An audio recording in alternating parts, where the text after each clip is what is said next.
Bismillahirrahmanirrahim. Assalamualaikum warahmatullahi wabarakatuh. Innal hamdalillahi wa kafa, salatan wa salaman ala habibina Mustafa Muhammad sallallahu alaihi wasallam. Allahumma shalli ala sayidina Muhammad wa ala ali sayidina Muhammad. Radina billahi rabba wa bil islami dina wa bi Muhammadin nabiyya wa rasulah. Allahumma la sahla illa ma ja'altahu sahla wa anta taj'alul hazana idza syi'ta sahla. Para pendengar yang dirahmati oleh Allah Subhanahu wa taala, pada sore hari ini mari sama-sama kita memperbaharui rasa syukur kita kepada Allah Subhanahu wa taala yang alhamdulillah ya, dalam keadaan apapun, walau tidak kita pungkiri ada di antara kita yang Allah cabut di antara nikmat-nikmatnya, namun yakinlah seyakin-yakinnya bahwasanya masih banyak sekali, bahkan tidak terhitung jumlahnya nikmat-nikmat lain yang masih Allah berikan kepada kita. Mudah-mudahan kita semua termasuk hamba-hamba Allah yang senantiasa bersyukur dan memperbaharui rasa syukur sebagaimana kita berkumpul dengan orang-orang yang kita cintai di dunia ini. Mudah-mudahan nanti Allah kumpulkan juga kelak kita beserta orang-orang yang kita cintai di surganya Allah Subhanahu wa taala. Salat dan salam kita hadiahkan kepada tauladan kita yang kita harapkan syafaatnya di akhirat kelak, yakni Nabi besar Muhammad sallallahu alaihi wasallam. Allahumma shalli ala sayidina Muhammad wa ala ali sayidina Muhammad.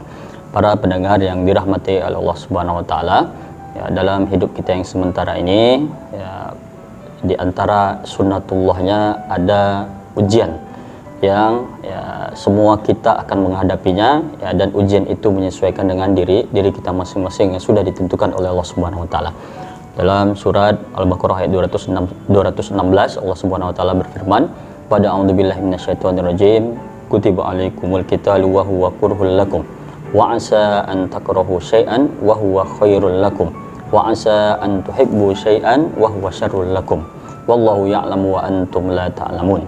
Ya, diwajibkan atas kalian ya, untuk berperang, yang bisa jadi ya, wa asa an takrahu syai'an, ya, bisa jadi kalian tidak menyukainya, ya, tapi itu adalah yang baik untuk kalian. Begitu sebaliknya, ya, bisa jadi ada hal yang kalian sukai, kalian senangi, tapi bisa jadi itu tidak baik untuk kalian. Allah maha mengetahui, ya, sedangkan kalian tidak mengetahui. Para pendengar yang dirahmati oleh Allah Subhanahu wa taala, ya, di antara hal yang perlu kita perhatikan ketika kita menghadapi ujian sebagaimana yang disampaikan oleh ya, Sayyidina Umar bin Khattab radhiyallahu anhu. Ya, beliau pernah ya, menyampaikan ya, ketika menyinggung berkaitan dengan ujian, ya, setidaknya beliau mengambil diantaranya ada 3 hal. Ya, 3 hal ini yang mudah-mudahan bisa menjadi perhatian kita bersama. Yang pertama, ketika beliau mendapati ujian, ya, beliau tanamkan di dalam dirinya bahwasanya ujian itu ringan. Ya, ujian itu ringan. Ya, ketika kita bisa melihat ada orang-orang di sekitar kita, maka ya, ujian yang kita hadapi itu belum ada apa-apanya. Ya, belum ada apa-apanya.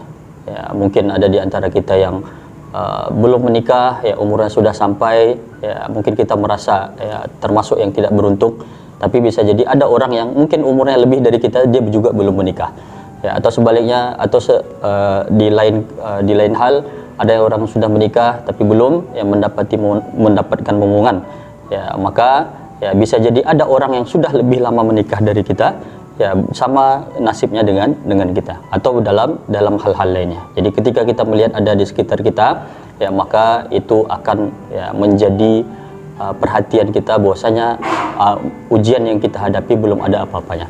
Itu yang pertama. Yang kedua, kata Umar bin Khattab, Sayyidina Umar bin Khattab radhiyallahu anhu, ya, bahwasanya ujian yang dihadapi itu berkaitan dengan ujian dunia, bukan berkaitan dengan agama atau akhirat kita. Ya, maka itu terasa lebih ringan kalau seandainya ujian itu hanya berkaitan dengan dunia saja. Kemudian yang ketiga, kata Sayyidina Umar bin Khattab radhiyallahu anhu, ya, di balik ujian ini ada pahala yang besar yang Allah siapkan untuk kita masing-masing. Ya, bagi siapapun yang sedang menghadapi ujian, ya, entah itu ujian ekonomi, ujian keluarga, ya, ujian lain-lainnya, ya, maka sama-sama kita berharap kepada Allah Subhanahu wa taala, ya, untuk bisa tetap kita bersabar, bisa kita ridho menerima ujian yang sudah Allah tetapkan untuk kita, dan mudah-mudahan Allah kuatkan pundak kita untuk bisa melewati ujian-ujian ini, sehingga ya ketika kita bisa bersabar, kita bisa ridho terhadap yang Allah tetapkan kepada kita. Setiap ujian yang ada, baik itu sakit ya, baik itu hal-hal lainnya, mudah-mudahan itu bisa menjadi ladang amal bagi kita ya. Mudah-mudahan bermanfaat, terutama bagi yang menyampaikan. Siapapun di antara kita di bulan Ramadan ini, mudah-mudahan Allah lapangkan rezeki kita, Allah mudahkan urusan-urusan kita, Allah beri kita kesehatan ya, sehingga kita bisa sama-sama kita di dunia ini, sama-sama juga kita nanti di surganya Allah Subhanahu wa taala. Wallahu a'lam bishawab. Astagfirullahaladzim. Assalamualaikum warahmatullahi wabarakatuh.